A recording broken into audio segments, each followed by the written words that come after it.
안녕하세요. 오늘 당신과 함께 깊이 파헤쳐볼 주제는 역사상 가장 지혜로운 왕으로 알려진 솔로몬입니다. 특히 저희가 살펴볼 자료는 열왕기상 11장을 중심으로 한 빛을 잃은 영광이라는 제목의 설교인데요. 이 자료를 통해 그가 어떻게 그 눈부셨던 영광을 잃어버리게 됐는지 그 과정을 좀 따라가 보려고 합니다. 솔로몬 하면 사실 지혜의 대명사 아니겠어요? 왕이 되자마자 하나님께 다른 것도 아니고 딱 듣는 마음, 그러니까 지혜를 구했죠.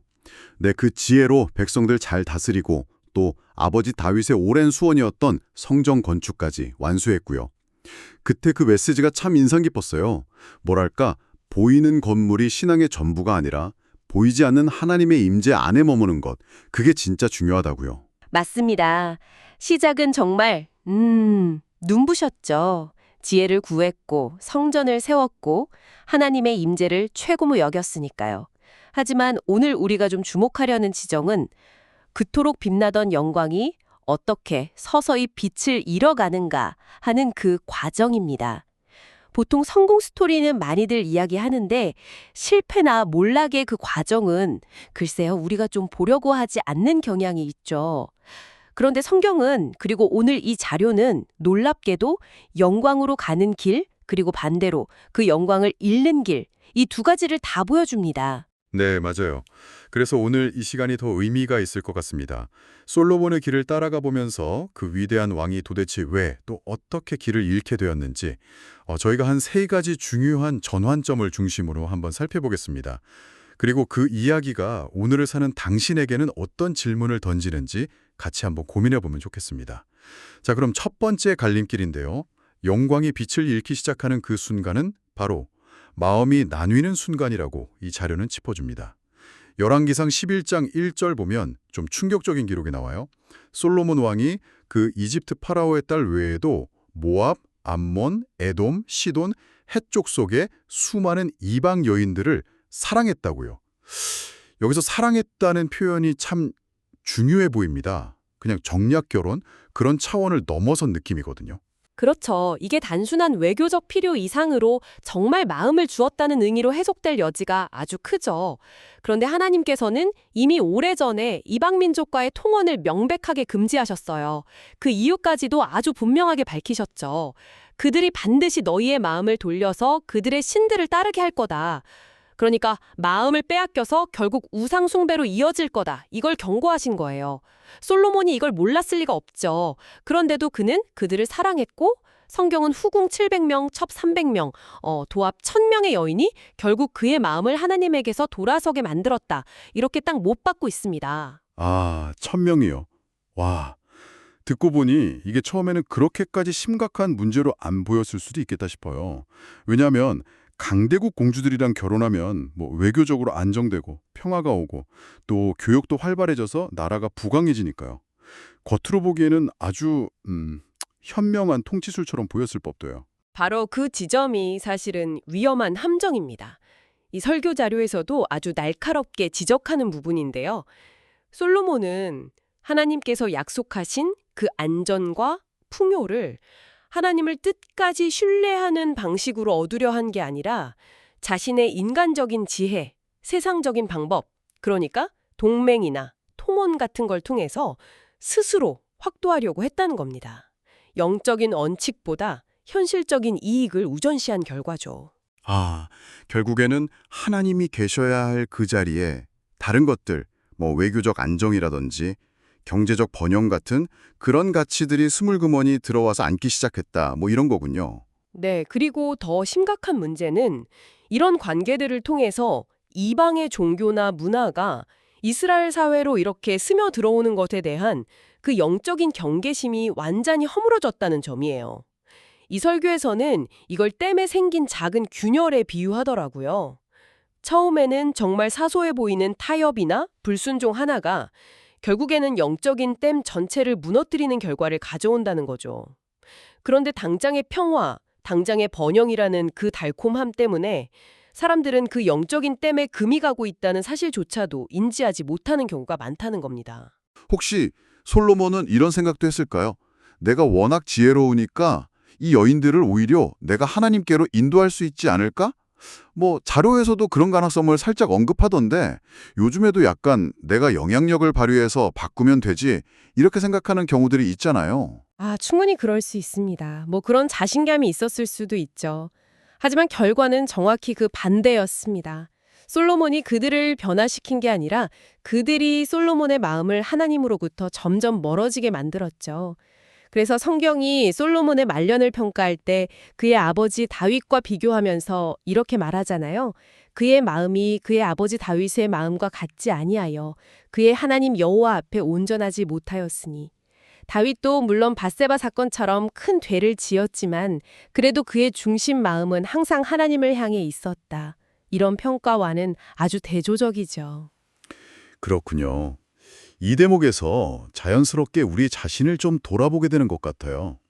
지금 당신의 마음은 어디를 향하고 있나요? 혹시 하나님의 자리를 다른 어떤 대상이나 가치, 심지어는 좋은 관계라고 생각했던 것들이 나도 모르게 차지하고 있지는 않은지 한번 점검해 볼 필요가 있겠습니다. 네, 그리고 이 설교는 또 중요한 희망의 메시지도 같이 전하고 있어요. 만약 우리 영혼의 댐에 균열이 생긴 걸 깨달았다면 거기서 절망할 게 아니라 기도를 통해서 하나님께 그 보수와 재건을 맡길 수 있다는 것입니다. 기도는 그냥 하는 말이 아니라 무너진 영혼의 벽돌을 다시 쌓아 올리는 아주 실제적인 회복의 과정이 될 수 있다는 거죠. 그런데 마음이 나뉘는 것에서 끝나지 않고 솔로몬은 더 위험한 단계로 나아갑니다. 바로 적극적으로 다른 신들을 위한 제단을 세우기 시작했다는 점. 이것이 이제 몰락의 두 번째 중요한 지정이라고 할 수 있겠네요. 네, 그렇습니다. 열왕기상 11장 5절부터 8절이 그 구체적인 내용을 담고 있는데요. 시돈 사람들의 여신인 아스타롯, 그리고 암몬 족속의 그 혐오스러운 신 밀곰 또는 몰록이라고도 하죠. 그리고 모압 족속의 혐오스러운 신 그모스, 이런 신들을 따랐다고 나옵니다. 이건 단순히 마음으로 동조한 걸 넘어서서 실질적인 숭배 행위로 나아갔다는 것을 의미하죠. 이 신들이 구체적으로 어떤 문제를 가지고 있었던 건가요? 그냥 다른 신을 섬겼다, 뭐 이것 이상의 의미가 있을 것 같은데요. 아, 물론입니다. 이 설교 자료에서도 강조하는 부분인데 이 신들은 그냥 단순한 상징이 아니었어요. 예를 들어서 아스타롯 숭배는 종종 풍요나 다산을 명목으로 해서 아주 의식적인 성적인 문란 행위와 연결되곤 했습니다. 심지어 성전 안에서조차 이런 일이 벌어졌을 가능성을 시사하는 자료들도 있고요. 그리고 밀곰, 즉 몰록 숭배는 더 끔찍합니다. 자신의 자녀를 불에 태워서 제물로 바치는 그런 인신공양이 핵심 의식이었습니다. 이런 끔찍한 행위들이 용납되고 심지어 왕의 후원으로 이루어진다는 것은 이스라엘 사회의 근간을 이루는 생명 존중 사상이나 거룩함을 완전히 파괴하는 일이었죠. 와, 하나님의 백성을 정말 구별된 제사장 나라로 삼으려고 하셨던 그 하나님의 계획과는 완전히 반대 방향으로 그냥 폭주한 셈이네요. 어휴, 근데 더 충격적인 건 그 제단들을 세운 위치예요. 맞습니다. 솔로몬은 이 이방신들의 산당을 다른 곳도 아니고 예루살렘 앞산, 그러니까 하나님의 영광이 임재하는 그 성전이 바로 건너다 보이는 곳에 지었습니다. 그것도 한두 개가 아니었죠. 8절을 보면 솔로몬이 그의 모든 이방 아내들을 위해서 그들이 각자 자기 신들에게 분향하고 제사할 수 있도록 산당들을 지어주었다, 이렇게 기록되어 있습니다. 와, 상상만 해도 정말 끔찍합니다. 거룩한 하나님의 성전이랑 온갖 우상의 제단들이 한 도시 안에서 그것도 서로 마주보고 있는 모습이라니요. 이거는 뭐 유일하신 하나님을 그냥 여러 신들 중 하나로 격화시키는 행위이자 하나님에 대한 정면 도전, 모욕이라고 밖에는 할 말이 없겠네요. 바로 그 점입니다.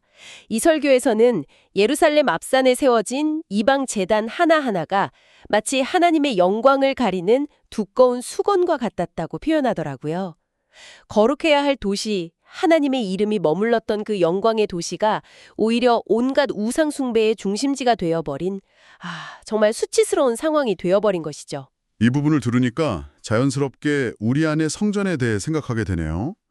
우리 마음이라는 성전에는 과연 누구만이, 오직 한 분만이 계신가요? 아니면 혹시 세상적인 성공, 재물, 쾌락, 아니면 다른 어떤 형태의 용상들이 나도 모르는 사이에 슬쩍 들어와서 다른 제단을 쌓아 올리고 있지는 않은지 돌아봐야겠습니다. 네, 이 설교는 바로 그 점을 아주 강력하게 촉구합니다. 예수 그리스도의 피로 값을 주고 사신 우리의 몸과 마음이 바로 성전인데 그 성전 안방에 다른 누군가가 들어와 앉아 있을 수는 없다는 것이죠. 마음의 중심에는 오직 하나님 한 분만이 좌정하셔야 합니다. 만약 다른 제단들이 세워져 있다면 그것이 무엇이든 과감하게 허물고 기도를 통해 주님의 보혈로 정결하게 해야 한다는 그런 부르심입니다. 솔로몬이 이렇게 하나님에게서 점점 멀어져 갈 때 하나님은 정말 아무 말씀도 안 하셨을까요? 그냥 지켜보기만 하셨을까요? 여기서 이제 세 번째 몰락의 지점이 드러나는 것 같습니다. 바로 하나님의 경고를 무시하는 태도입니다.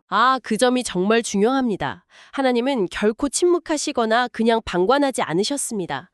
열왕기상 11장 9절과 10절이 이 사실을 아주 명확하게 증언하고 있어요.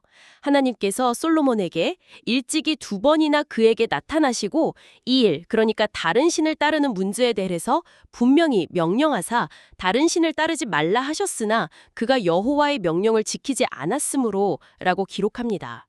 한 번도 아니고 2번씩이나 직접 나타나셔서 경고하셨다는 점을 성경에 강조하고 있는 거죠.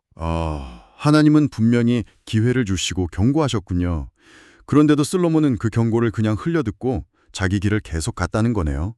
그럼 책임은 전적으로 솔로몬 자신에게 있었던 거군요. 그렇습니다. 하나님은 무책임하게 그냥 심판하시는 분이 아니라 오래 참으시고 또 경고하시는 분이라는 걸 알 수 있죠. 문제는 그 경고를 받은 솔로몬의 반응이었어요. 그는 듣지 않았고 지키지 않았습니다. 하나님의 말씀을 의도적으로 무시한 것이죠. 그 결과는 너무나 명확했습니다. 하나님께서 솔로몬에게 직접 말씀하시죠. 열왕기상 11장 11절부터 13절을 보면 내가 반드시 이 나라를 내게서 빼앗아서 내 신하에게 주겠다 이렇게 선언하십니다. 다만 아버지 다윗과의 약속을 기억하셔서 솔로몬 당신 때에는 이 일을 행하지 않고 아들 때에 가서야 나라가 갈라질 것이다. 그리고 그럼에도 다윗과 예루살렘을 위해서 한 지파는 남겨두겠다. 이런 약간 유보적인 심판을 내리시죠. 네, 이것이 우리가 역사적으로 아는 그 이스라엘 왕국의 분열, 즉 남북 분단의 직접적인 원인이 된 사건입니다. 솔로몬이 죽은 후에 나라는 여로보암이 이끄는 북이스라엘과 르호보암이 다스리는 남유다로 쪼개지게 되죠. 한때 주변 나라들을 압도했던 그 강력했던 통일 왕국이 이렇게 초라하게 분열되고 마는 겁니다.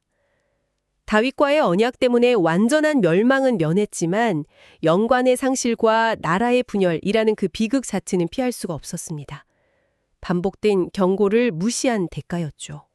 이 설교 자료에서 이 상황을 타이타닉호의 비극에 빗대서 설명하는 부분이 참 인상적이었습니다. 그 당시 최첨단 기술로 만들어서 절대 침몰하지 않는다고 여겨졌던 그 타이타닉호가 그 거대함과 화려함에 취해서 여러 차례 빙산 충돌 경고를 무시하다가 결국엔 차가운 바닷속으로 가라앉았던 것처럼요.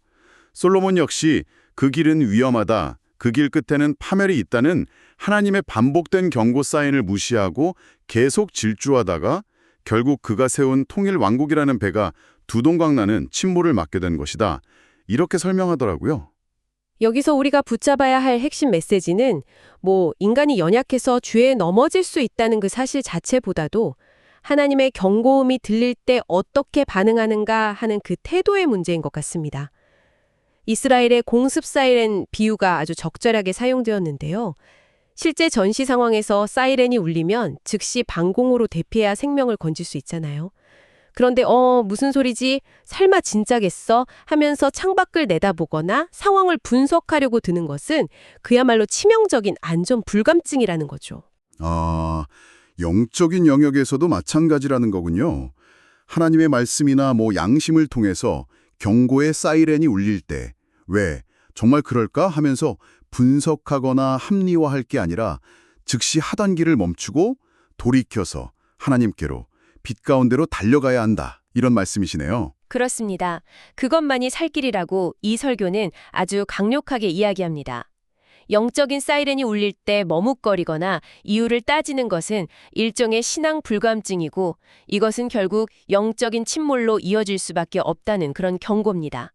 즉각적인 순종과 회개가 필요하다는 것이죠. 네. 오늘 솔로몬의 이야기를 통해서 한때 정말 눈부셨던 영광이 어떻게 빛을 발했는지 그 과정에 있었던 세 가지 결정적인 단계를 짚어보았습니다. 첫째는 하나님 아닌 다른 것에 마음을 빼앗길 때 그리고 둘째는 마음속에 하나님 외에 다른 우상의 제단을 쌓아 올릴 때, 그리고 마지막 셋째는 하나님의 분명한 경고와 돌이키라는 음성을 무시할 때였습니다. 이 거의 3000년 전 왕의 이야기가 오늘 당신에게는 어떤 울림을 주는지요? 이것은 단순히 과거의 실패사례 연구가 아니라 지금도 여전히 당신의 마음 문을 두드리시는 하나님의 경고이자 또 초대의 메시지입니다. 당신의 마음을 무엇보다 힘써 지키십시오. 당신 안에 혹시 세워진 다른 제단이 있다면 과감히 허무십시오. 그리고 삶의 순간순간 들려오는 주님의 세미한 음성, 때로는 강력한 경고에 민감하게 반응하십시오. 이것이 솔로몬의 실패를 통해 우리가 배워야 할 중요한 교훈일 겁니다. 그리고 기억해야 할 중요한 점은 이 하나님의 임재나 영광이라는 것이 우리가 막 노력해서 쟁취하거나 끌어당기는 게 아니라는 사실인 것 같아요. 이 설교 마지막 부분에서도 강조하듯이 우리의 마음의 방향이 중요하다는 거죠.